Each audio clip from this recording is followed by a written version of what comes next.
requesting you to put yourself on, mute for, unmute yourself till we welcome you.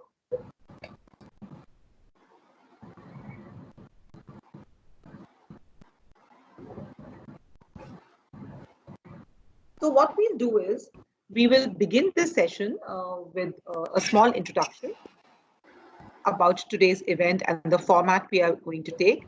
By the time our guests who are joining us from the industry kind of tweak their audio, etc.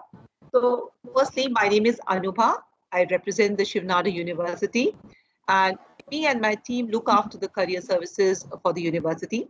You've all been invited today by one of our bright sparks, Aparna Mishra, who's been asking you to come and join us and give this fantastic session. In fact, the moment we announced the supply chain management session today, there was a lot of excitement from students and faculty. Just because of bandwidth issues, we've kind of restricted it, and we are going to be recording so that we could share whatever insights which come today with everybody. So probably a very, very trending topic for today's time. I'm sure we are going to learn a lot today with what is happening currently in the industry today with the impact of this global pandemic. Even the uninitiated people who probably did not know the word supply chain management today know what is the impact of it working or it not working. So with that, what I'm going to do is I'm going to request Professor Partho Chatterjee, is part of the university team and has been part of the university right from day one, to give an introduction. But before that, I'll just quickly share my screen with all of you to introduce who all are going to be joining us for today's session. What you see, firstly, is my screen visible to everybody? Yes, it is. So today's topic, of course, is the new business models and changing supply chain system. We will be having Mr. Samrat Sehgal, who is head of supply chain at Dabur India Limited today, as one of the speakers. We will have Mr. Abhishek Prabhuda, who is head of client and customer experience at Delivery. We already have Mr. Sri Krishnan, who is the senior director for quality at Flipkart. We have Mr. Satyam Chaudhary, who is the senior director for supply chain Flipkart. We also have, and our chief moderator for the event today is somebody very, very special, Professor Bibek Banerjee, who's the Senior Dean and University Head Strategic Initiatives at the Ahmedabad University. We also have the great privilege of having Professor Bibek join us shortly at the university as Director for School of Management and Entrepreneurship, beside leading the strategic initiatives. Today, our other speaker from the academia is Professor Partho Chatterjee, who is Dean of International Partnerships and Professor and Head for Department of Economics. With that, I'm going to pass the baton on to Professor Partho Chatterjee. Before that, I'm just requesting everybody to kind of stay on mute. For any questions, I would request people to use the chat window. For our main speakers from the industry and our two conversationalists from the academia, please feel free to use your video, depending on the background. With that, Professor Partho, could you please take on? Thank you, Anubha. I hope I'm clearly audible. And let me again welcome all of you for this session. I know this is probably the most challenging time in probably in lifetime for all of us here. And it's not easy to take time out to do this. And therefore, I really appreciate you taking time off from your busy day today and being here. At Shiv Nada University, we are always trying to engage with the larger society, including the industry, and this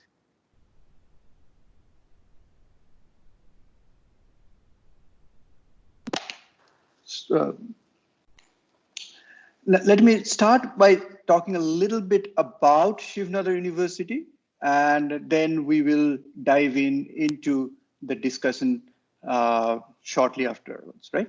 So the Shiv Nada University, we are a very young university. We have started in 2011. It's the philanthropic efforts of Mr. Shiv Nada. He chose education as the sphere in which he wanted to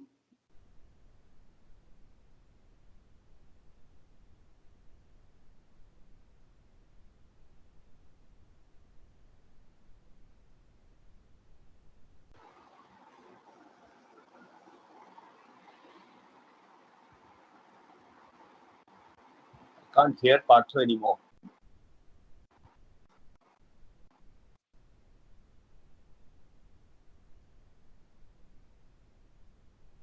So I hope these interruptions will not bother us that much. Yeah?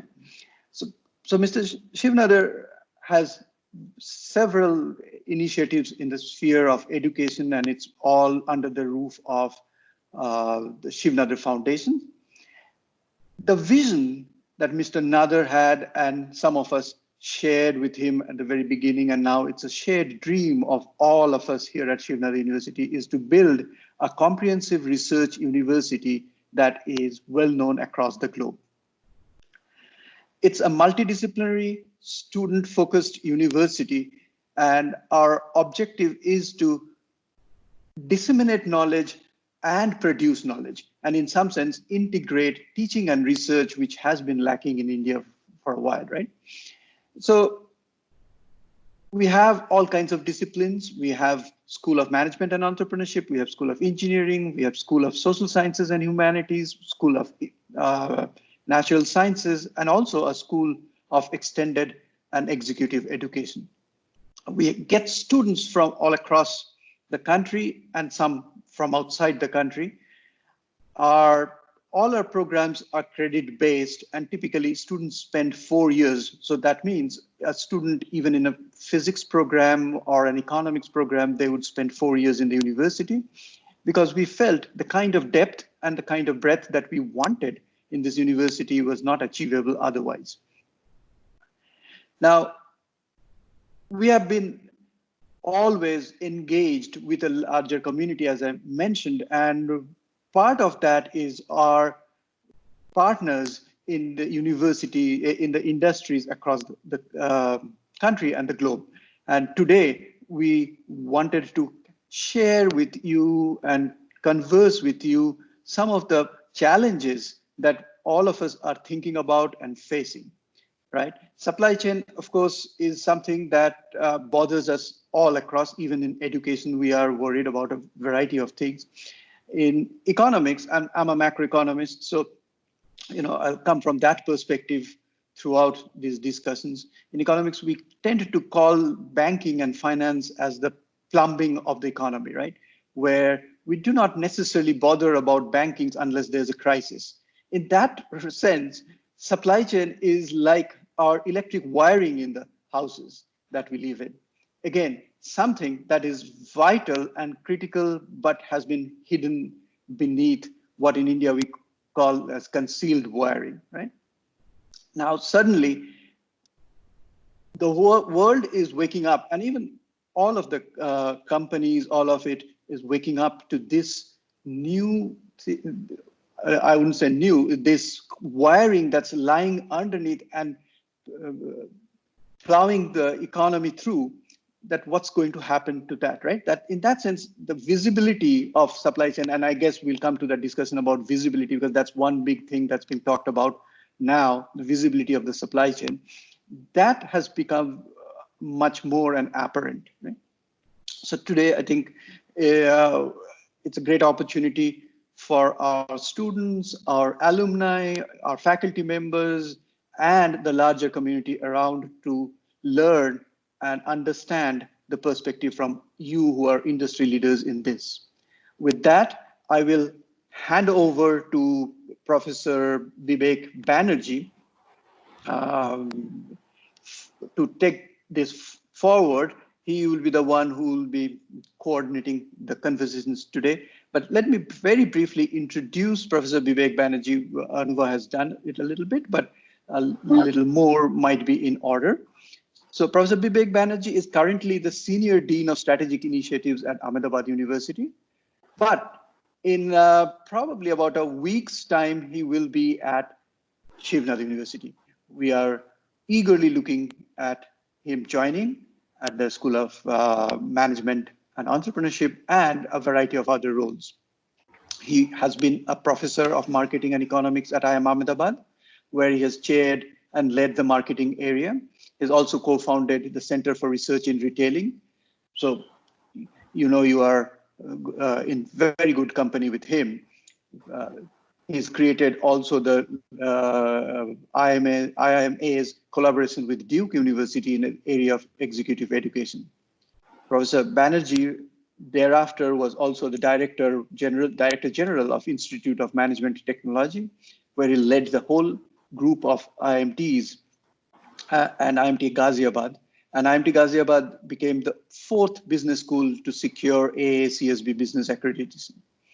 Professor Banerjee has taught all over the world, including senior leadership in several global organizations like Coca-Cola, Aditya Birla Group. It's a long list, so I'll not go through that, right? And he also has very good publication record in several reputed international academic journals. He holds a PhD and a master's degree from Purdue University and a BSc honors from Calcutta University. With that, I will let Professor Bibek Banerjee take over. Thank you, Partho. Thank you. You've been very kind for all that very, rather flowery introduction, and thank you the rest of the audience for having borne through that. So I hope I'm audible to everybody. I can hear you.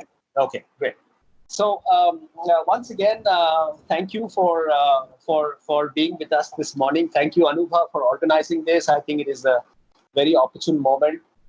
Especially, I want to welcome our guests, our chief speakers, the panelists, Satyam from Flipkart, Sri Krishna also from Flipkart, Samrat from Dabur, and Abhishek from Delivery. I hope you guys are okay if we are all on to first name terms, because that is the first step to recreation. So I was, I think just by a couple of words, just in terms of motivating this discussion, as we have all heard the term that a big crisis, and especially a black swan crisis like what we are facing today, is obviously a massive challenge. But every challenge also comes with an opportunity. And hopefully in the rest of the time that we are talking to each other, while we highlight on the challenge, we'll also equally focus on what opportunities might lie ahead when it comes to reinventing the supply chain structure and strategy, especially for Indian organizations with you all. Before I launch into this, the thing is, in India, the relationship between industry, whom our panelists represent, and the university system that we represent, have always been interesting in the sense that industry has looked upon the university largely as a source of raw material for them. Raw material, especially in one of the most strategic assets, which is human resources. And something tells me that in today's context, and the topic today is going to be about what impact supply chain is going to take with respect to this black swan that we are facing.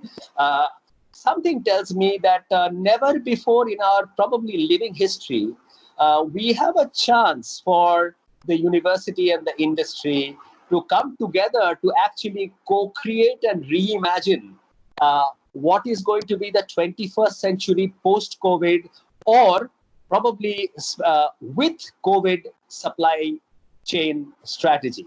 So I am deeply passionate about, and I am absolutely, I believe that industry and university will have to work together to solve large problems for humanity.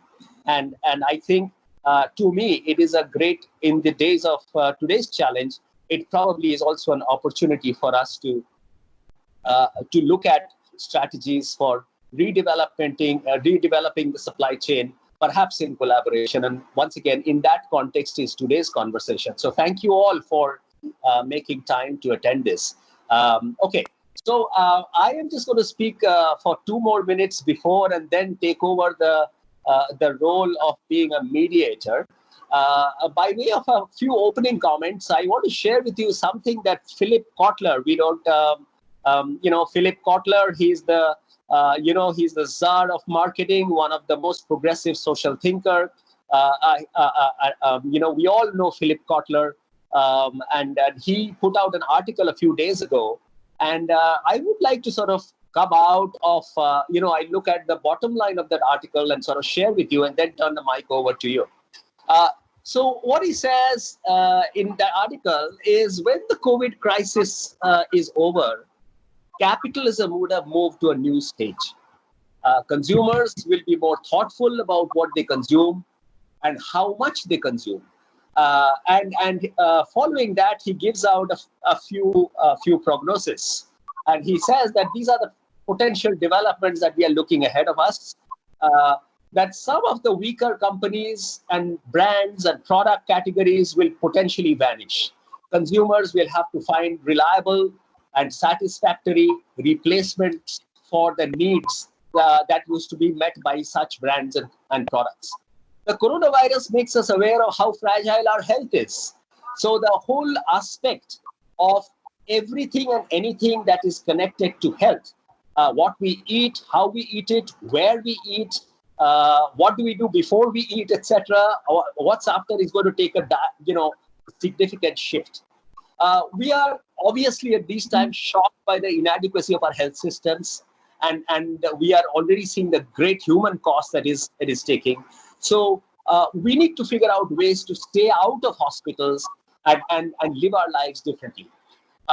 There's going to be sudden loss of jobs. It is probably a foregone conclusion that is going to be traumatic for the world. There's going to be recession, and they will spend and save. By they, I mean the consumers. They spend and save money in very, very different ways than what they used to do before. The fifth prognosis it has is that staying home has led many consumers to become producers of their own food needs, own life needs, more home cooking, more home gardening if possible, more healthy foods, etc. So the entire food culture and the living culture is going to shift. We place more value on so family, friends can come back to the stage of, I think, forgotten in the context of crazy greed and to sort of rat race onto whatever we call social success is going to have a humanity is going to have a relook for that. We will want brands that will their greater purpose of being. Sure, they will have to be far over about why and why what is their purpose in the overall context of social being. So people are going to become activists by way of what they consume, which they consume. And finally, people become more conscious of the fragility. So all the free resources that we have, the air, the water, the happiness, are all going to become very central to our day-to-day buying. So all these processes, panelists, are going to have an impact on the supply chain of specific businesses, whether they are product businesses, and as the world we are looking at will hopefully look at people to achieve a better work, family, etc. So in that context, let me start out by asking the first question. That very high level, if you could take a couple of minutes to share with us, what do you think are going to be the implications of post-COVID or with COVID world for the Indian supply chain? So I would request Professor Vivek. Hi. Yes. So I'm Samrat this side from Dabur. Hi, Samrat. Go ahead. So I actually joined the call in between some time. You had already started speaking by the time I joined in. So I believe that you are a professor at the university. Yes, I have been for a long time. Okay, so should I call you professor, or how do you? Just call me Vivek. Okay. Call me Vivek. Samrat, if you allow me to call you Samrat. Yeah, absolutely fine. So I think first of all, interrupt you? Anuba, are you on the call? I'm sorry. I'm on the call. I think Yes, Colonel Gopal. It'll be good of you to introduce Professor Banerjee, because participants should obviously know who the speakers are on. So it'll be nice of you to just quickly introduce. Yeah, Gopal, yeah. She already did that. She already did No, that. I know, but we have some of our guests who joined from did another call. It'll be nice to just some of them join late. So let me take Samrat, a quick second before we start. I think there were some tech issues. So on the call today, we have Mr. Samrat Sehgal, who is the head for supply chain at Dabur India Limited. A very warm welcome to Samrat. Mr. Abhishek Prabudha, who is head of client and customer at Delivery. Then we have Mrs. Sri Krishnan, who is the senior director of quality at Flipkart. Mr. Satyam Chaudhary, who is the senior director for supply chain at Flipkart. The event today, the talk today is being moderated by one of the most senior professors in the country today from the business arena, Professor Bibek Banerjee, who is the senior dean and university head strategic initiatives at the Ahmedabad University. We are very proud that Professor Bibek Banerjee is joining us. My colleague has already sent you the profiles of all the guests who are speaking today, including Professor Bibek Banerjee and our another professor, Partho Chatterjee, who is Dean of International Partnerships and Professor and Head for Department of Economics. The gentleman who was just on the screen is Colonel Gopal Karunakaran, who is the President of Shiv Nada University. I'm sorry, there were some issues, so some of you missed out on the introduction which we had, and some words from Professor Banerjee and Professor Chatterjee earlier. With that, let me now allow Samrat to completely take over, because we know he has a hard shutdown. Samrat, over to you. Yeah, thank you very much, Anubha. We had actually joined on the other call, and just now in between when Professor Bibek was speaking, we just joined in. I think myself and Abhishek were surely there in the other call. Some of the other people were also there. So I think to your question, Professor, I think the supply chain currently has got, a 180-degree turn, and, everything is upside down currently. For example, the way we used to operate earlier, whether it is the way we were doing the planning, whether it was the way we were looking at the demand, whether it was the sourcing, everything is completely topsy-turvy. And most of the things, the way we look at them today, and everyone is learning, by the way, at this point of time, because whatever be the experience which you have prior to COVID, maybe I had 21 years of experience. My experience today is as good or as bad as a fresher from an institute like Shiv Nada. So experience doesn't count, because you have never experienced this kind of thing in the past. So today, you need to be nimble foot, and you need to be willing to immediately, urgently adopt technology as much as possible. The pace of adoption of technology, whatever it was in the last 5-6 years, we always used to think it was a pretty fast adoption which we were doing. But going forward, it will have to be exponential adoption of technology. Apart from that, supply chains which were getting global day by day, you will see one big implication of COVID will be it will have to become a localized supply chain going forward. Because you typically, the way the virus is impacting the countries, and we really do not have sight of how long it will last, whether it will be 6 months or whether it will be 18 months to even 24 months. There are different predictions which are there, and the geographies world over, countries, towns, localities will be facing red zone kind of scenarios, and shutdowns will keep happening. That's the prediction which is there, which means that you will have to first of all be closer to the customer demand. So earlier, my focus for my organization used to be focusing more on primary sales, and at max look at the secondary sales. Going forward, I need to be completely glued to what is happening at the tertiary level or at the retailer level. I need to have a supply chain which is willing to make changes. Last mile delivery, we need to be experimenting on that, because the biggest challenge currently is on the leg of last mile. And whatever was being done by the likes of Amazon and Flipkarts, today all the FMCG companies are experimenting with all those models to make sure that they are able to reach the last mile and deliver the product to the retailer or even the customer wherever it is possible. Because today, when the supply chain has broken, you really want to take control of things in your hand, because you do not want to rely on other people, because you never know in which geography, in which part of the country the supply chain gets broken. In the last 45 days, I have seen different geographies getting green, and then suddenly, because of fresh cases coming up, towns becoming red, and the complete supply chain breaking down in between again.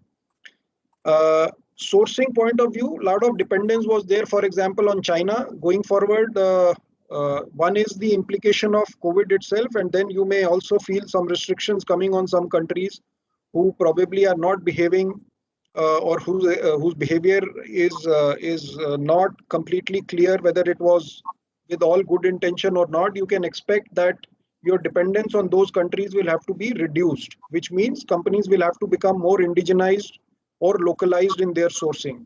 That definitely is an upside for the Indian economy, even if globally companies will still want to rely on cheapest sources. India will be able to take leverage of this situation, and probably as the dependence on China will reduce, dependence on India is going to increase for the global for companies which want to source globally. But for India, definitely you will find a lot of companies will start sourcing locally.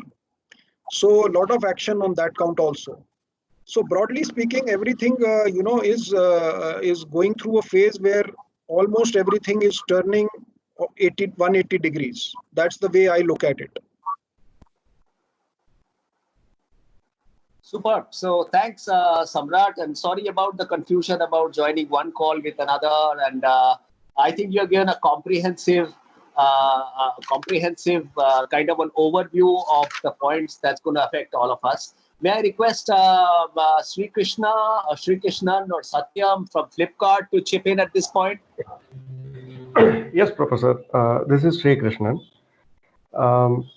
As everybody will agree, right, the situation which we are in, nobody ever dreamt of, right? So the first reaction to the situation is like all the companies were clueless that what we are going to do next, because everything had come to the halt. It's not one state or one district, it's the whole world, right? The biggest pain factor when we face this situation is how do we ensure employee safety? Because even one carrier a person can infect the entire organization, then obviously whatever the innovations which we are going to drive is going to kill us, right? So that was the first thing which the organizations focused on. I believe most of the organization today is trying to focus on that perspective only by doing a temperature check, and there are 50 or 100 multiple things which we do to ensure whoever is entering your premises, right, they are safe and healthy. See, the supply chain, what we are talking about here right now, though Flipkart and there are a few Amazon and there are a few companies also, right? So we are much higher in technology. Having said that, but still this is a manpower intensive organizations, right? If you say fulfillment centers or a warehouse, mother hubs, or even last mile, it's all everywhere. We have a bulk of resources are getting deployed there. Hence, the first priority was how do we ensure the safety of the employees, one. And second is the market changes. The market share of all e-commerce company used to be like a 5 to 6% of the total retail share in India.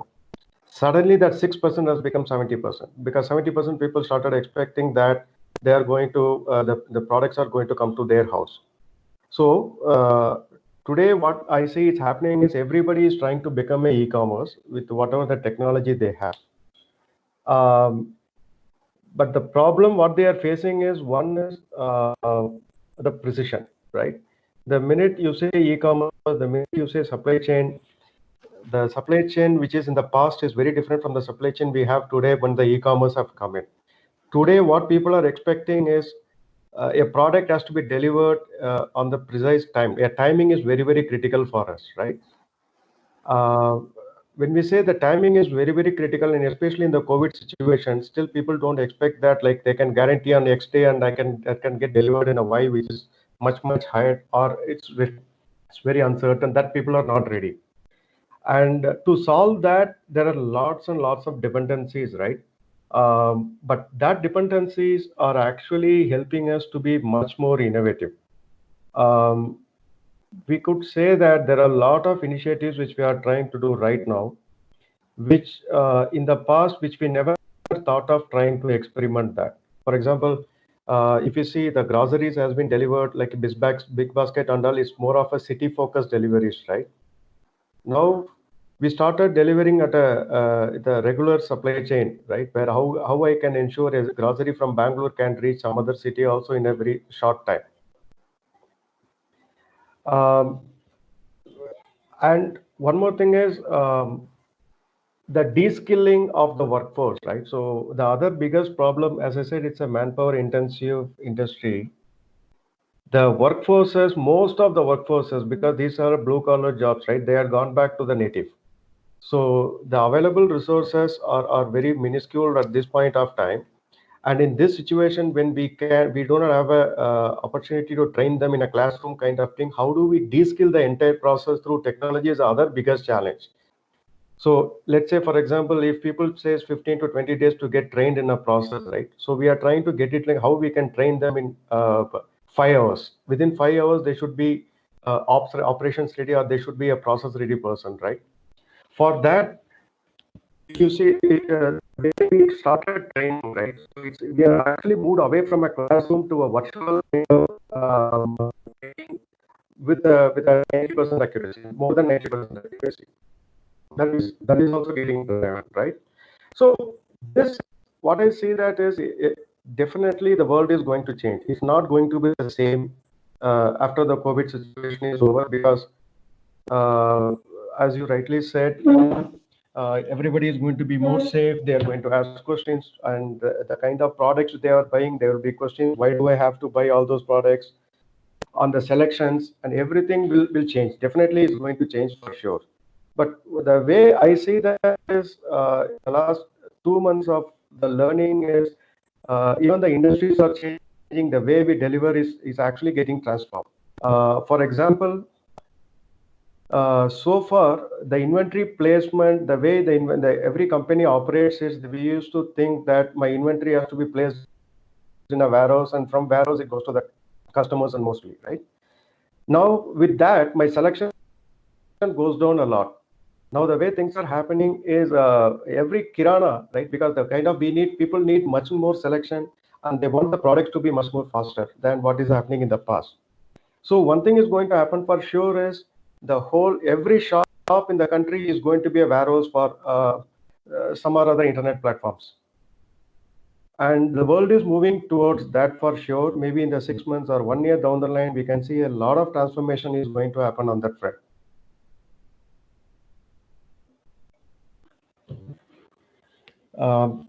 So that's what I see. I see this as a big opportunity for innovations, and yeah, that's how it's going to be. Thank you. Okay, thank you, Sri Krishna. So Abhishek, you are into pure logistics. Yeah. So what does the new world bring for you? Well, if I can roll back to what Samrat and Sri Krishna, both of them said, both of those things are going to impact us in a very big way. And yes, from an innovation standpoint, it's a very dynamic situation right now, wherein we are going to see a lot of changes. To start with, number one will be whatever the sourcing is going to be in the world, or whatever dynamics it's going to assume post the COVID situation across the world, whether it goes towards a more global or a more local supply chain. But one thing is for sure, that if it's indigenization or if it's global, but the mother warehouses and the warehouses across the country where the wares are kept and all of that will take a whole lot of importance. And yes, the innovation on a supply chain level could be that, like Sri Krishna was saying, A lot of the retailer, kirana, provision stores could be used as also the last stop warehousing, or what you would call a given area-based warehousing, which could be used then for very high-speed deliveries, same-day deliveries, and those kinds of stuff. So that's number one, wherein most of the sourcing would become kind of indigenized or global, but they're going to the warehousing part of it is going to become more complex than what we have seen so far. And because of that, the movement between those warehouses for the business-to-business movement that we do, that will become more innovative, and of course will complicate it more, so that the variety and the choice that the end customer wants is available to him as near to the door as possible. Besides that, the last mile functionality and the prowess that e-commerce, in general, e-commerce supply chain companies bring will come to the fore now. This is something that will become almost like a mandate. Every household and a lot of the proportion of purchase of the customers in India will now, a big proportion of that will now be delivered on their doorstep. And so these are both challenges as well as innovations to be able to counter them are going to come into the picture. And I would say from that angle, it's going to be a whole lesson in exploration of what all is possible going forward. And from the last mile and the trucking standpoint, if I talk, then it's going to be about how efficiently we are able to move the shipments and the products and the bulk movements. So more impetus is going to be about consolidating the movement, shipments, and the products and all, and bringing them to as close to the customer, which will bring down the supply chain cost and improve the efficiency, which is going to become a very, very important factor in this country.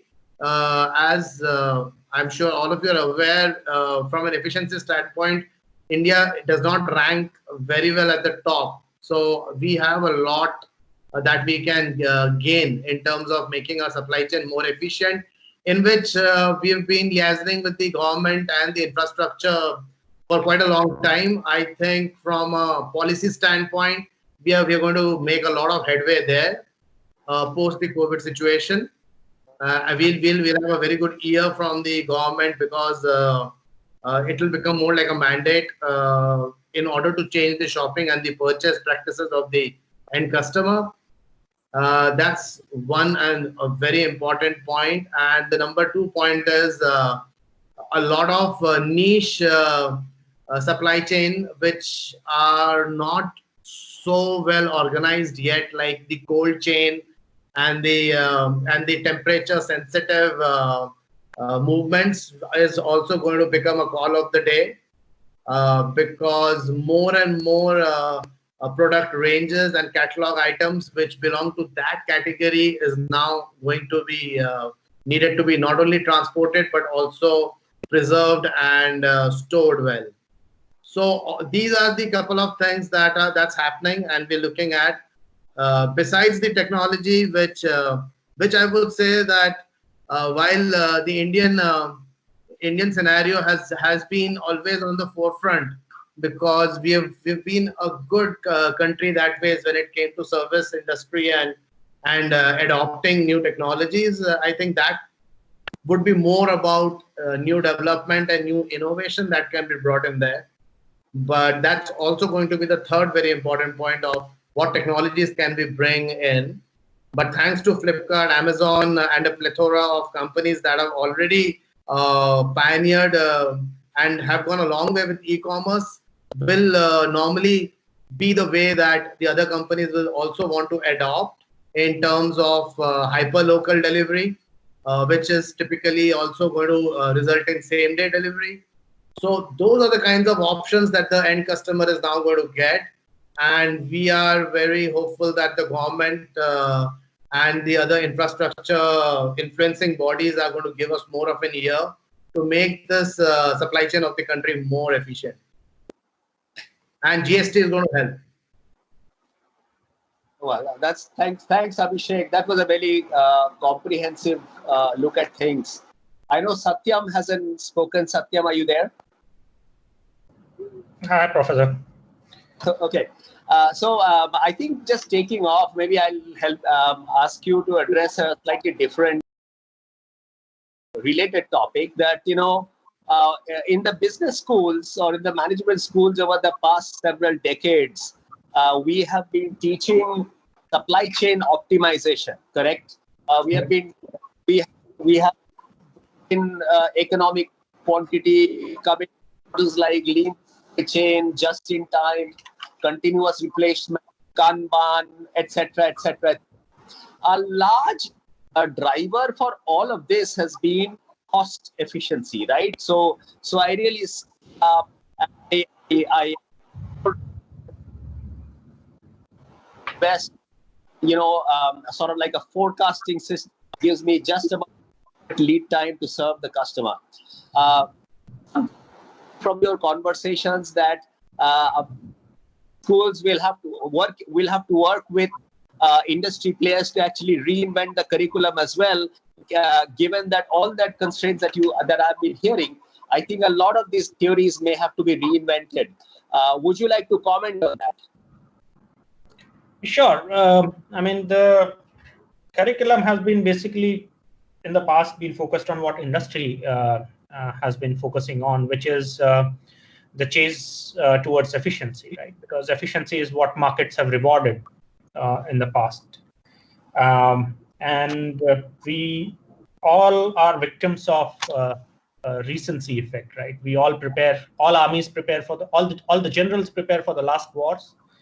And as humans, we all prepare for the most recent crisis, right? Be it on the personal, professional, or society front. So yeah, the previous crisis had been more driven by post-Second World War, the poverty, the hunger, the oil shocks, the economic crisis, and so on and so forth. And what all of them have done is rewarded those who were efficient, not necessarily those who were resilient, but those who were efficient. And that's how market rewarded them. That's how society rewarded them. And as a result, everything, there has been this whole reinforcing of the behavior that has been going on. And in that context, if we look at how this will play out in the society going on, we know for sure that the consumer behavior is going to change. There was an article yesterday, I believe, about how in food delivery, all of a sudden, hygiene rating has become an important consideration for customers. That it is driving as much as a 20 to 25% differentiation in the amount of business you get without a good of the business that you get, right? E-commerce and offline, both worlds are trying to evolve towards contactless delivery. That how do you deliver to a customer while still maintaining the social distancing norms and so on and so forth, part of it, right? So yeah, in a way, resilience has been resilience of the supply chain has never been an academic topic of research, of modeling, or rather it has been a backwater of both industry and academia, so to speak, right? We all dust off our business continuity plans for once a year with one drill company-wide and one evaluation probably for the shareholder report. And even that is optional and just good to have. If you have dusted everything off and you have some energy left as an organization, you go ahead and do all of that. And previous business continuity has mostly focused on data connectivity and the floods and so on and so forth. So that's going to change a lot. Now, some of, I think Samrat mentioned about what's going to happen to the supply chain structures as a result of this experience. There will be new weightages that will come into the consideration of and decision making on the supply chain. His hypothesis was that the global will become more local. Well, there are various competing frameworks to it. Well, global, which was concentrated on single sourcing from one market, with China being the factory of the world, to probably another competing model, maybe diversification, that you have 3 factories of the world in 3 different parts, so on and so forth. And however that evolves will depend a lot on what gets valued and what is the relative weightage given to those considerations, right? Will efficiency completely disappear from the consideration? I guess not.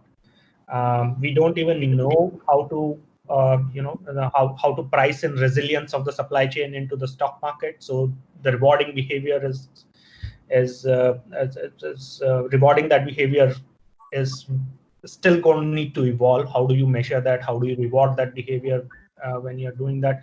How do you convince your investors that you are being a good steward of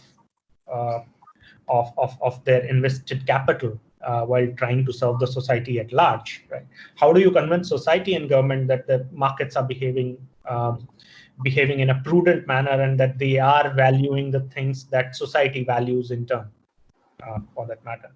And this then will have to flow back into the business practices, be it about, if we take it supply chain resilience, I guess the only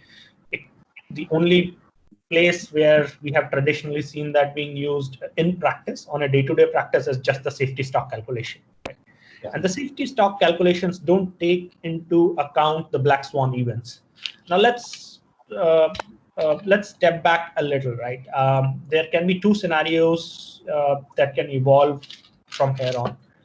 One is a scenario of a prolonged crisis, that it takes a while to get these kind of hotspots to be contained.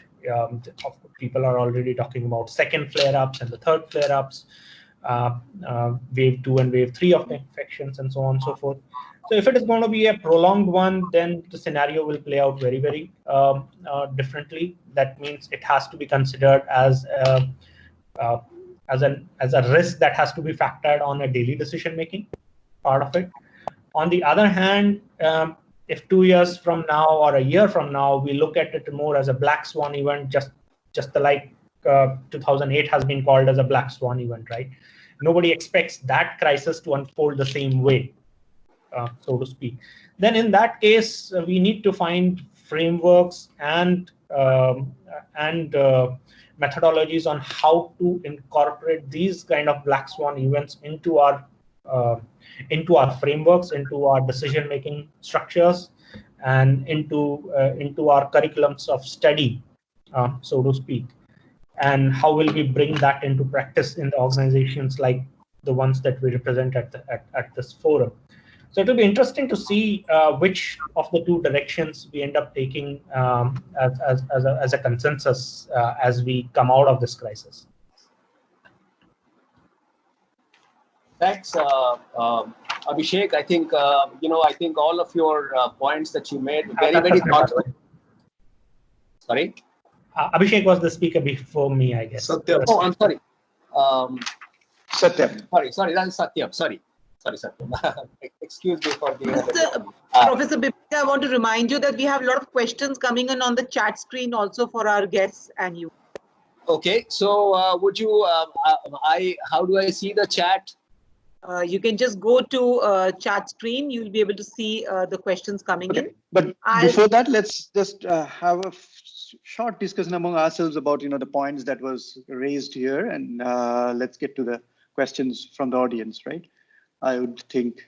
So if I may, I have a few questions or a few things that came up through these discussions. And I think one of the common things that came through in all of this is that there will be significant change in terms of thinking about resilience or risk management, whatever name you want to call it, right? I mean, so far, the supply chain in particular, but almost all the economy was geared towards efficiency.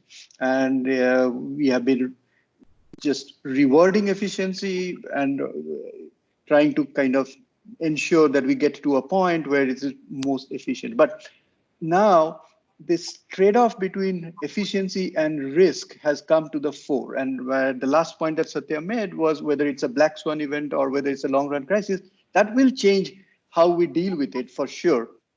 But nevertheless, we need to think about how to go about and reduce risk, right? So the question here is, how do you see that changing the industry structure? Because right now, much of the supply chain is probably vertically integrated with very single source coming into picture. And if it's vertically integrated, then obviously any disruption anywhere in that whole chain is going to create a problem. Do you see, different players coming together, kind of like a consortium, a pool kind of a thing where there are multiple sources supplying the same thing, and therefore it's easy to deal with such events where there's some bit of disruption at any point of time? And this can happen if either this gets prolonged or any other kind of challenges that we see. Do you see that industry structure itself changing? Okay, so I think Professor Partha, I would like to come in here to begin with. I think 2 or 3 important things we have to be, always be considering.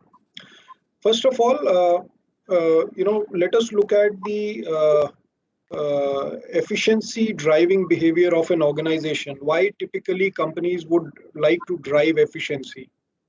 A is basically because the shareholder is looking at the profits of the organization, and until unless you are driving efficiency, you are not able to, basically take care of your profits. Second is, of course, you want to also save for the customer himself so that you are able to provide the product at a price at which the customer is willing to buy it. And then third is, of course, you want to be efficient because the resources within the world are very limited, and you want to utilize them in a very efficient way so that they last for a longer duration. These are broadly the reasons why companies would be driving efficiency. Now, let us see how things are panning out now. Currently, because of this lockdown situation, a lot of products you will see that the consumption from the customer will drop. So for the organization, what is more important that the organization should be able to reach to the customer, because A, the consumption drops, B, the supply chain breaks, so the availability becomes difficult for the end consumer. So what is more important in this scenario is that how you reach to the end customer. So that will be the behavior which will be rewarded by the share markets or by the shareholders, basically. That which is the company which has a resilient supply chain or a strategy to change their portfolio itself in case the consumption of their products has dropped. Then you innovate and get into product lines where customer is still buying, and you can innovate and get into those product lines. So these kind of behaviors will be basically rewarded by the share market and all the shareholders. Hence, it is important for the organizations to innovate in this kind of a scenario to be able to reach to the end customer more than driving efficiency at this point of time. You can drive efficiency if you will be able to survive. Here it is a question of whether you will be able to survive this crisis at all or not. You know that a lot of product categories, the demand has reduced. So, and many other categories, because the supply chains are broken, that is why also the company's sales would have reduced. So important again that you reach to the customer. So that behavior definitely is going to be of prime importance, and companies are also, great companies are definitely focusing on that. So that becomes of prime consideration and prime importance. Now, if you see currently the way supply chains will pan out, coming to the second point, which you are talking about, collaboration between organizations. Let me give you an insight into how the government is planning to basically come out of this this situation. because as Satyam was talking, there are scenarios of wave 1. After wave 1, there is wave 2, wave 3 of infection coming in, and a lot of Indian districts can continue facing lockdown situations in future also. So Prime Minister himself and the whole, basically set of bureaucrats and ministries are closely working currently on this Suraksha store concept, where they want to basically all the Kirana stores, they want to convert into Suraksha stores. And these will be the stores where all the, post-COVID precautions will be taken, cleanliness, social distancing, all those things will be, will be considered and will be followed completely. These stores will be visible on the app, which is already there. I think many of you must be knowing it. Those who don't know, it's the Arogya Setu app, which has been launched a few weeks back. On this app, you will find that all these stores, Kirana stores, will get listed, and you will be able to find out of all the Kirana stores which are in your neighborhood, which of them are Suraksha stores. And you will find a behavior changing going forward, where people will like to go to Kirana stores, only Kirana stores which will be Suraksha stores. So all Kirana stores are listed. You find that 70% of them are non-Suraksha stores. So people will prefer those 30% which will be Suraksha stores. And essentially, companies, you will find very soon that they will be collaborating with each other, so that their supply chains are developed in a way that they are able to stock up all their products on these stores. So this development, I think in next 6 to 8 weeks, you will find that as companies are progressing towards these kind of stores, and you try to ensure fulfillment on these stores, companies will be collaborating with each other, and supply chains are going to see a different kind of setup going forward, where it will not be a Dabur supply chain only which will be operating to a store. It will be a Dabur plus Nestle plus a P&G supply chain work together jointly, which will be delivering product to these Suraksha stores. So this is another very important change which is going to happen, and very well pointed out by you, or thought out about you from your side. But we are definitely, as we are talking, we are already working on it. Thank you. Vivek. Yet to see the chat. Maybe I can allow you to take some of the questions. Okay, I'll do that. Yeah. Parthu, can you see the questions? Yeah, I can see that. I can see that. Yeah, but before you get there, Parthu, yeah, exactly. Before you get there, Parthu, there is one additional. I think it's great, Samrat, for all the things that we as academicians have always sort of kind of flailed about, that industry in this. Of course, competition is the fuel for efficiency, right? The very need for efficiency arises out of competition. But a lot of the time, this hyper competition leads to inefficiencies and ineffectiveness, most importantly, at a global level, at a national level, or at a system or a design level. So it is great to hear from you that the model that we may be looking forward to in the future is some sort of a co-opetition model. That it's a competition is good, don't get me wrong, but in some areas, if you collaborate creatively, then at the end of the day, society benefits, and if society benefits, then businesses benefit, right? I wanted to ask maybe, the panelists, you decide who want to take this whole issue about social engagement. See, one of the things with the COVID that has been most disturbing has been this incredibly morbid stories about, migrant migration led by this urbanization, which has in turn been led by these large, clunky factory workers, etc. And we have heard horror stories about how a contingency like this has created tragedies, right? So what would be the, in what way are the organizations like yours looking to address this? That, I think you guys talked about employees, especially the logistics companies or the e-commerce companies, issues about employee safety and employee training. You also talked about unlearning and relearning, etc., and the role of technology on it. But I think industry, in my view, I can, because I'm a professor, that I think there is a way, much more easy, without having to give up my job, but that in a way to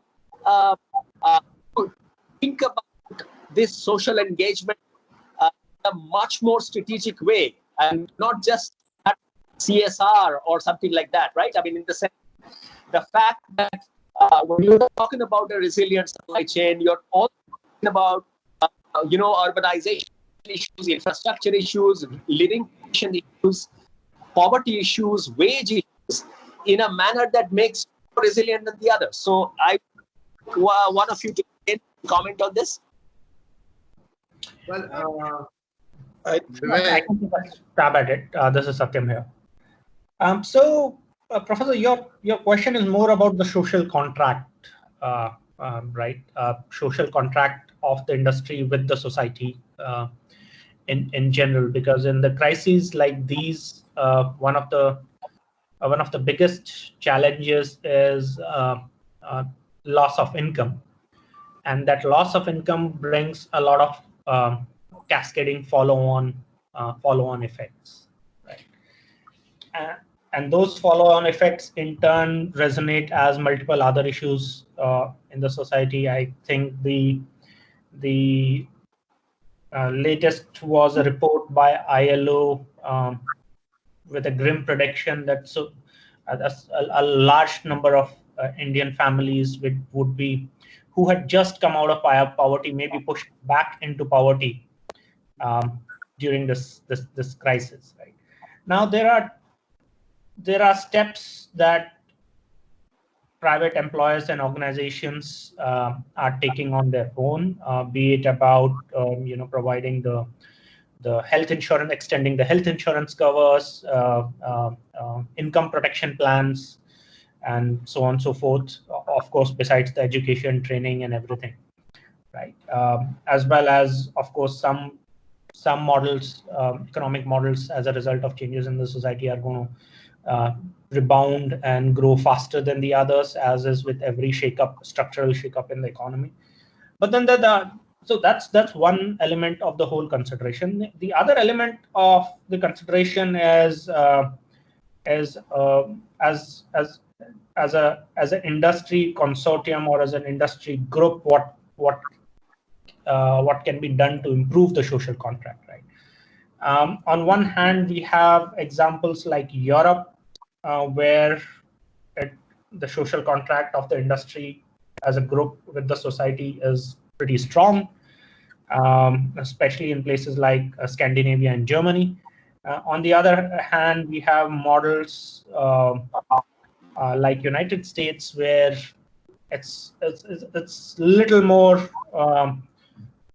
threadbare. The onus is more on the social infrastructure, the Medicare and the Social Security, and so on and so forth, to step in and take care of people where the social contract from the industry fails them. Right? So this would be certainly a conversation that has to be the front and center in the coming weeks and months as we come out of this crisis. I think on an individual level, multiple organizations have taken a lot of steps as individuals, be it about, as I said, be it about extending health insurance coverage of their employees, be it about protecting their jobs or income protection plans, some of which Flipkart has also announced, and other players in the industry are also announcing, right?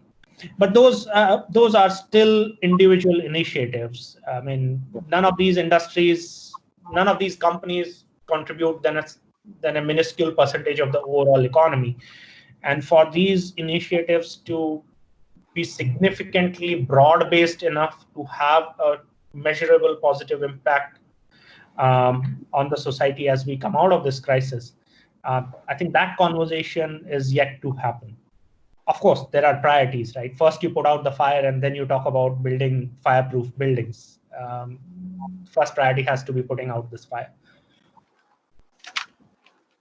Well, I have another perspective to it. Vivek, this is going to be an excellent opportunity. And as Delhivery, we had started this, and now we can see that it was a pretty wise thing. And maybe a lot of other industry players would also start this. This is an excellent time for the industry to join hands with both the grassroots as well as advanced learning centers as yours, like universities, as well as the grassroots, different kind of vocational training centers, wherein we have ourselves been very responsible for creating a bunch of migration into our facilities. And since we had to be present in more than 3,000 to 4,000 cities, 18,000 pin codes and all of that, and have our major and minor facilities across the country, we ourselves been responsible for making sure that the talent in the country migrates to the right place and finds the right opportunity. To which, however, like Satyam said, these are individual steps. But while we were doing that, what we have also done is we have also tried to create a talent pool by collaborating with universities and by collaborating with different training centers of the country. Whereas which allows us to tap into the talent pool very young, as well as create experience learning customized to the sector and the industry, which allows the talent then to sustain on their own, even if they are sustaining with Delhivery or given their choice.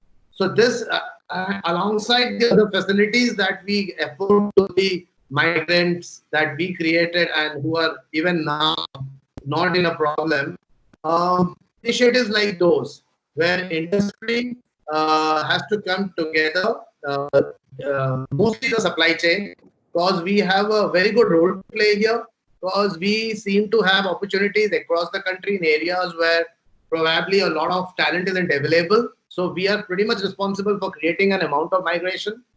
And secondly, to be able to give them sustainable trainings for continuing with their vocation, which also would make them resilient to such society or large-scale lockdowns that might happen.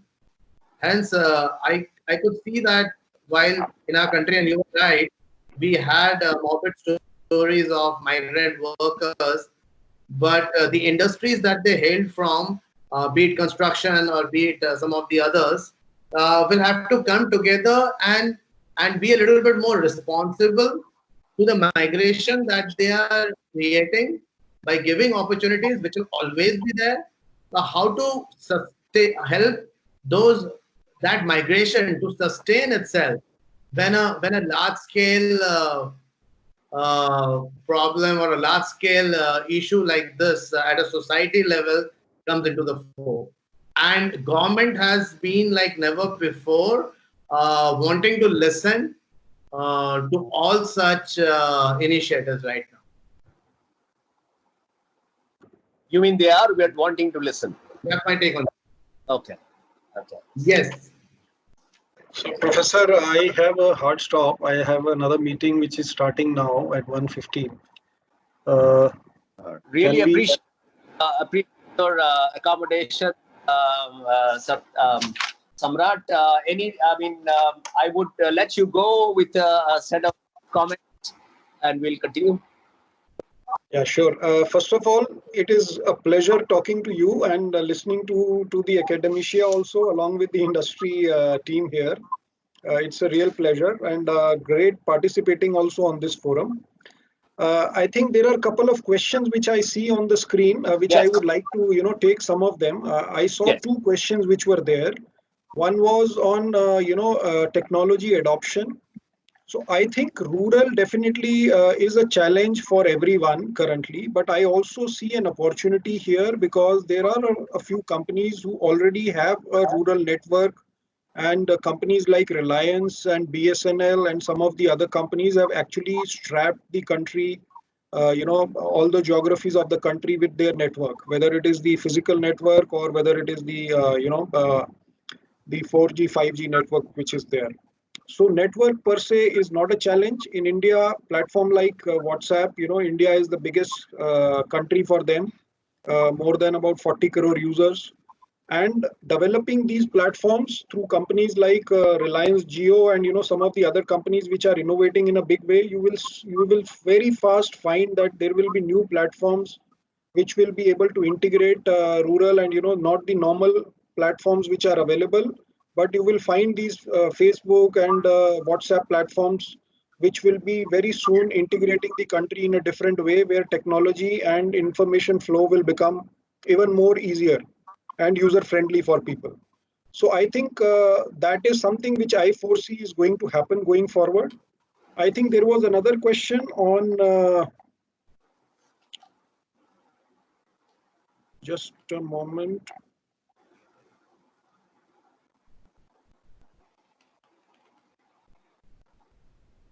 Yeah, supply chain to be flatter now on or whether multiple intermediaries will remain or not. Very difficult to say at this point of time. I think, as I was telling you, efficiency will remain important, but it will be more important to see that your product reaches the end customer. Companies definitely will try to take over some of the last mile part. When I say take over, it means definitely the third parties like delivery will become more important in the whole scheme of things. But you will find that some of the less professional bodies, which typically, if you see today, the retail or the stockists which are there today, some of them are very professional, some of them have not been professional, and the adoption of latest means of management and technology adoption is also low at their end. So such intermediaries will definitely vanish from in between. But at this point of time, it is difficult to be completely be able to envisage how things are going to pan out. We are also figuring out how things will work.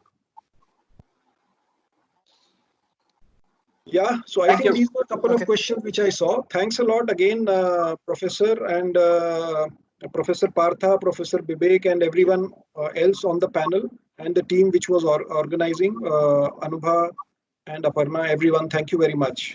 It is a pleasure joining this talk. Thank you so much for your time. Thank you, Samrat. Thank you. We know you are extremely busy. Thank you so much for your time.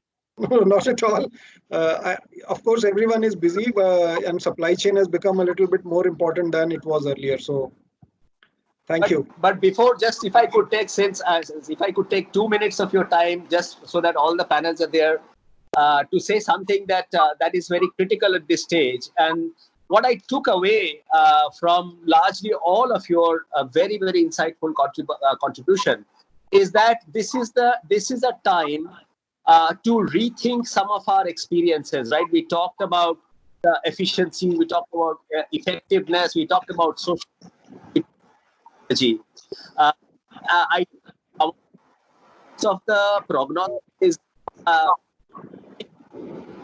not have answers to a lot of questions. We do not have answers to questions that have answers to questions for. So, some of these questions are very important. And Partho very aptly brought out the issue of collaboration and consortium. And we talked about cooperation. Never before is time for us to get together to try and find answers to some of those important questions for whom industry have adequate bandwidth for. So industry, as you rightly mentioned, you are answerable to shareholders, you are answerable to your customers, you are answerable to your distributors and your other suppliers. But as a university, our business is to try and to difficult questions. And the fact that at the School of Management here at SNU, we are a larger university as opposed to monolithic, sort of like IIM or an IIT, which is a monolithic institute, they're focused only on technology or only on development. I think at Shiv Nadar University is to really attack big problems, whatever it takes to solve them. not get sort of boxed into disciplinary silos. And therefore, look forward to, as we go on, Anubha is there. I look forward to continue a conversation with you to try and figure out if we can collaborate to find answers for those important together. And when I say together, that means get faculty to engage, getting students to engage on research or project or projects that could take not just a summer but 2 years or more to resolve. So thank you once for your participation, Samrat. I thought that before you left, I'll take this opportunity to set the canvas for why we are doing this series with working with you. Sure, Professor. Thank you very much. I think I will definitely be keen to get involved at any point. Any forum you want to involve me, you please let me know. And I will also remain in touch with you to help find some of the solutions where I think academia can help the industry, through some project or through some other engagement. We would definitely like to keep in touch. Thank you very much. I'll just sign off now. Thank you. Thanks a lot. Thank you. Thank you, Professor Vivek. We have other speakers and lots of other questions also for our other guests. Yeah, so I guess one of the questions. You want to highlight? I have been actually. Correct. Yeah. Sorry, couldn't hear you. Anyway, so I said, there are a couple of questions I think that's been recurring throughout this session on the chat panel. One question is about globalization and what happens next, right? And some of you have been answering in the panel itself, but let's bring it out here so that we can talk a little bit among ourselves. Of course, globalization has been under attack even before this, right? And there has been issues about how globalization went about, issues about inequality, issues about access, and all of it. But today, suddenly we are thinking about resilience, and in that form, there has been issues where people have been saying, oh, let's think about what we can do locally. And that has come up in our conversation. We have seen it, protectionist measures being brought in by Trump, even if it is a very limited way right now. But all of this is happening. So let's think through this, that on the other hand, if you think about it, the virus has shown us how connected we are. I mean, really, there is no wall that we can build, be it across countries or income groups or social groups, to keep any part safe, right? It has traveled in amazing speed across the globe, and practically all of humanity is affected. So the question for all of us to think through is, going forward, do we think we will live in a world which is much more siloed, much more fragmented, or do we think that, no, this is just a temporary thing and we will see globalization taking root even deeper? Yeah, and any of you, if you want to think through this, start talking about this. Sure, this is Satyam here. Just a few comments. Globalization has been under attack from Trump and some of the other leaders who have taken over the leadership mantle of Brazil and a few other countries, Britain for that matter, in some form or the other for quite some time now. It's not a COVID phenomena alone. It has this has been the root of conversation, has been around for last 3 to 4 years, so to speak, right? And so there is some policy level discussion that has been triggered by these leaders at one form or the other. However, the reality of the world is that transforming these globally interlinked supply chains is a long drawn process. You cannot just wish that everything be produced in India, or that all these entangled supply chain disentangle and become very linear and simpler to understand for that matter. So yes, there is there is some probably valid questioning that is going on right now in terms of what's the future of globalization for now. And the other piece is that in every recession, the instinct is protectionism, right? Everybody thinks that somehow we can protect our markets and our consumers and our producers and our everything. But the supply chain and the markets are too linked. Yes, India needs foreign investments, right? So you can think about kicking a lot of foreign investments out, but once you do that, then these foreign investors also take their money along with it. Right? Yeah. How will you fund India's infrastructure growth and so on and so forth? So these are much more broader interlinked issues. These are probably as complex to project as any macroeconomic policy implications, for that matter. But there would certainly be some changes, and I expect more of these changes to be driven by the industry self-interest. As we talked about resilience, right? Industry has not been very diligent about multi-sourcing as a way of diversifying risks, right? The go-to solution has been build one big factory in a low-cost country, and that should serve the global demand because it will be efficient and that will get rewarded in the markets. On the other hand, there are a few organizations which are much more driven to resilience by design, partly because they are in an industry where these kind of things happen. A key example has been the business process outsourcing industry, the BPO industry, right? Most of these organizations have an office in Philippines, an office in India, and probably an office in East European countries, so that they can provide round-the-clock business support to their customers. At the same time, if one country is impacted, the other country can pick up the slack and continue to serve the demand, right? I expect a movement more towards something like that from an industry perspective.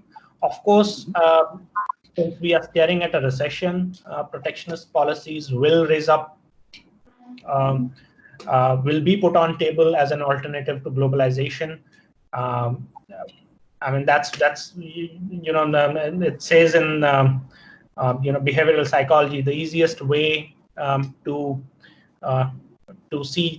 understand the dynamics of the group is to put the group under stress and see how many still stand for the group and how many stand for themselves, right?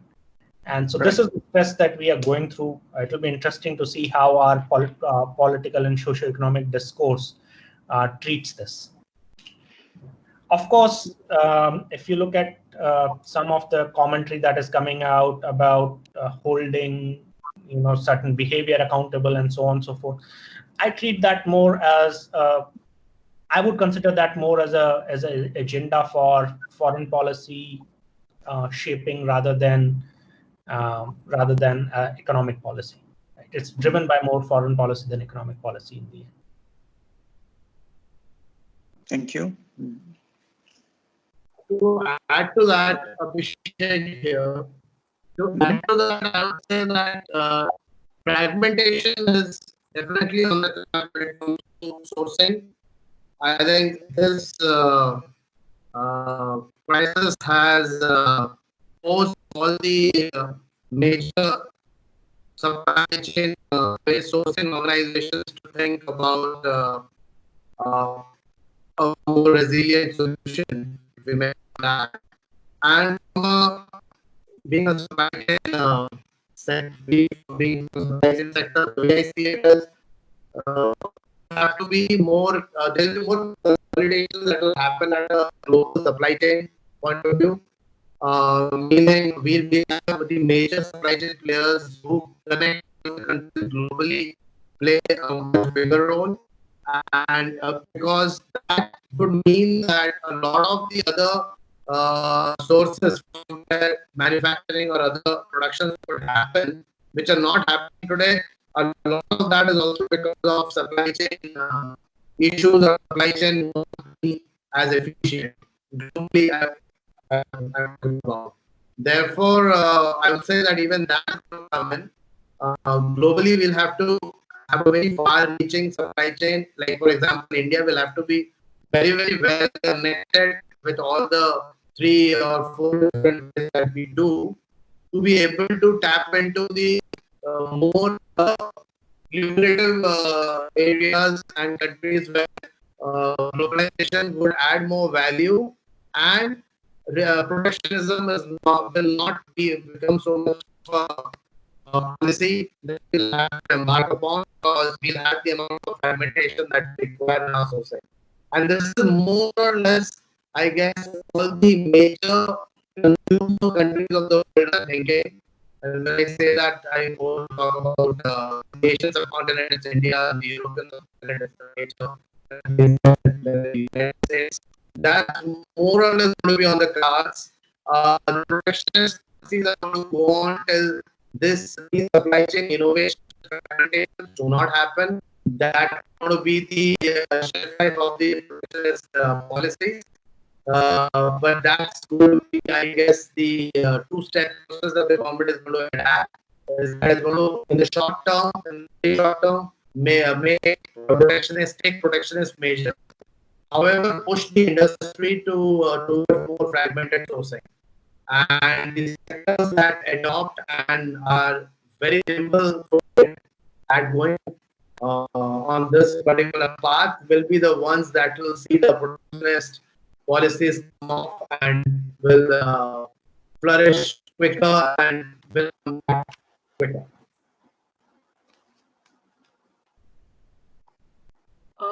Professor Vivek All and right, thank you. Artho, we can take just 2 more questions now. The last 2 questions. 2 more? Just, I mean, at best, the last 2 questions. I think we have now exceeded time. Yeah, I guess. Okay. I think there was one question on maintaining service levels. I think that was Vijayta Fulzile asks that will the new supply chain continue to target high levels of service levels, 95 plus? But I think the panelists have already addressed those. But Sri Krishnan might want to reiterate that. Vivek, I don't know whether the question, there were a couple of questions on the impact of the really negative fuel price right now. Maybe that could be one question, but two people ask that question. So is the question on the impact of the oil price? Oil price, yes. Yeah. So the oil price will spark and has sparked to some extent an amount of what will you say? Some of the industries are getting hit, and some of the industries, obviously, the supply chain one is definitely going through an advantage at this stage. But all of this is only because the current crisis has meant a lot of low demand, and just before that we had foreign policies of the different countries coming into the fore, due to which this has happened.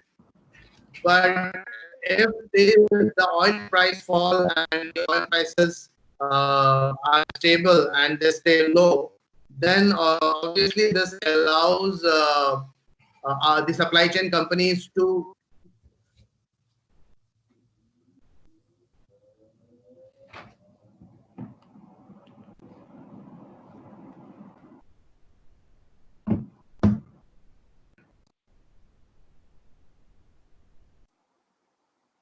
There's a bit of a network issue. Yes, I think we lost him. So we lost Abhishek. It's time to conclude with longer time that technology often plays up to. So I guess we have had a really interesting and long discussion. So maybe Vivek, you'd like to conclude? No, I think I agree. I think there were most of the questions were very, very pertinent, and I think we covered a lot of ground. But I'd like to conclude by reiterating what I said, is that, in this black swan sort of an event, and I agree with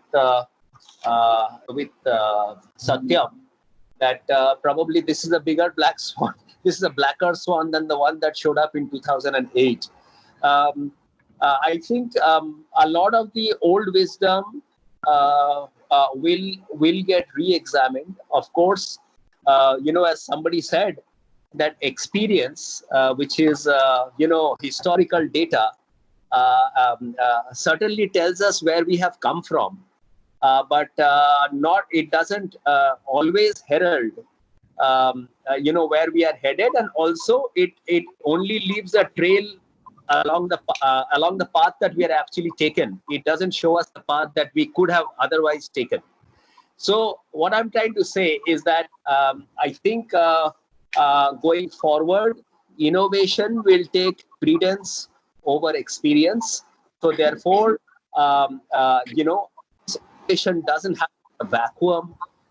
Innovation has necessarily to data, work on information, work on context, and work on knowledge. So I think we have as I started today's panel discussion, that every sort of crisis, along with challenges, opportunities, to Satyam, Sri Krishnan, and Samrat as all had adequately on the fact that we very swiftly try and leverage, but that leveraging cannot happen from doing the things that we used to do before, and therefore a new sort of in order which balances obvious that we can't sort of wish, but the overall social effectiveness keeps that makes for a very resilient supply. So like for maybe a couple of last comments from if we have anything, Satyam, take Sri Krishna. Yeah, Professor, this is Sri Krishna. I'd like to thank you all for this opportunity, first of all, right? So second, I just wanted to add just 2 cents, right? So somebody asked a question between technology and the employment of the human being, right? Yeah. So far, the world, the way it was operating is most of the customers go towards the product, right? They used to go away car, whatever it is. Now they are going to stay at home and the product is going to go to them, right? And if a customer stops movement, if the market is going to move towards them, that is the employment opportunity for the market. And we believe that is going to happen on a major scale. One. The problem what I see right now is, as this is going to happen for definite, do we have the right skills in the market? Do we have the right people in the market? Are the educational institutes are pumping in the right resources to the market today? I think there is a deficiency there. There is a gap there. During 90s when the world opened, right? So the service sector opened and we started there. We had a scarcity of people. Then market started pumping in more people trained in service sector, right? So as the supply chain, especially e-commerce, or the dynamic supply chain is going to evolve, we might need more people trained on this front. Because we are not talking about tier 1 or tier 2 is going to be everywhere. Okay. Yeah. So it's going to be a definite opportunity. Yeah, technology will be an enabler, but end of the day, it's going to be a human-intensive industry. Because somebody has to walk with the customer, or somebody is going to connect it for sure, right? So that way, I see there is a big opportunity which is getting opened up, especially in the supply chain segment, irrespective of e-commerce or non-e-commerce, right? But entire supply chain, entire retail. Maybe the selection-wise, some selections may go up and some selections may go down. But at the overall level, the consumption maybe I'm not expecting. It's not going to make a big change except the luxury products. Okay, so that I really feel it's an opportunity. I feel this session was very useful, more than what I gave. Actually, I learned a lot from everyone in this group, right? So thank you again, once again, for this opportunity. Thanks, Sri Krishna. Thank you really for joining. appreciate your time. Thank you. So All with right, that, thank you. I would like to also say thank you for all the guests who have joined us from various organizations. It was actually a very informative session. All of us learned a lot. And thank you for taking out time in a very busy afternoon. We've taken nearly 2 hours. Partho and I were joking earlier in the day that it will be difficult for us to continue for an hour, and we have not realized that 2 hours are nearly passed by. With that, Partho, the last word to you before we wrap up, and of course with Professor Vivek also. Thank you. And again, I mean, I really appreciate you taking this time off. This is not a one-off thing that we do at the university, this dialogue between all kinds of people and, you know, our collaborators, partners, be it in India or otherwise. And this is something that we are very passionate about, like engaging with a larger society. And all the students, if you have been reading their comments, you have been, you know, looking at their questions, they're also very engaged in this whole process. So this is something that we will continue. And as Vivek has pointed out, you know, we have to come together to collaborate and do more research to solve today's problem. And there's no other way. We just cannot work alone. Academia and industry cannot do two separate things, right? And in that spirit, I really appreciate, again, once more, for all of you being here, and I look forward to working with all of you even more in the future. Thank you so much. Professor Vivek, would you like to give the closing?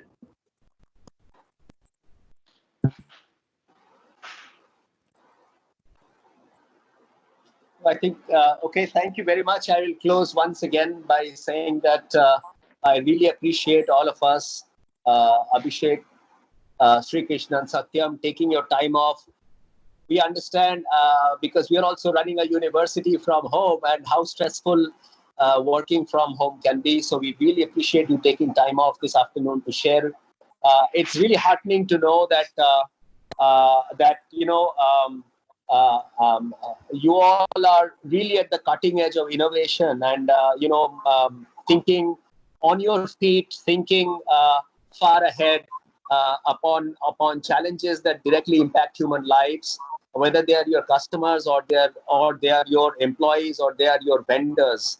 And all of, you know, one of the things that I absolutely certain about and is that I think this situation has forced us all to think just beyond ourselves. And I think it's heartening to see how engaged, how entrenched you are in solving. Of course, the fire has to be doused. It's a fire today, but how you are preparing. We all are preparing for long term. And I keep saying that I am an optimist, and I am absolutely certain that we are going to emerge from this much stronger, much wiser, and most importantly, much more resilient, nimble, agile, and responsible. So again, thank you very much to all the panelists. And as Partho mentioned, I hope you'll be open if we come back in a different forum for a different agenda. But this aspect of dialogue to understand each other's pain points, potentially, you know, work together to solve for a large problem. You will continue to participate with us in this initiative. Thank you once again. Thank you all. Thank you, everybody. Thank you. All of us can log out now. Thank you so much for taking out time. And thanks, Anubha, for organizing this. Thank you, Anubha. Thank you. Nice. Thank you. Thank you, Aparna. She is actually the person who's gotten us all this today. Thank you. Thank you, Aparna. Well done. Thank you. Thank you, everyone. All right. Bye. Bye-bye. Bye. Bye. Bye, Partho. Thank you, Partho, sir. Bye. Bye, Gopal. Bye.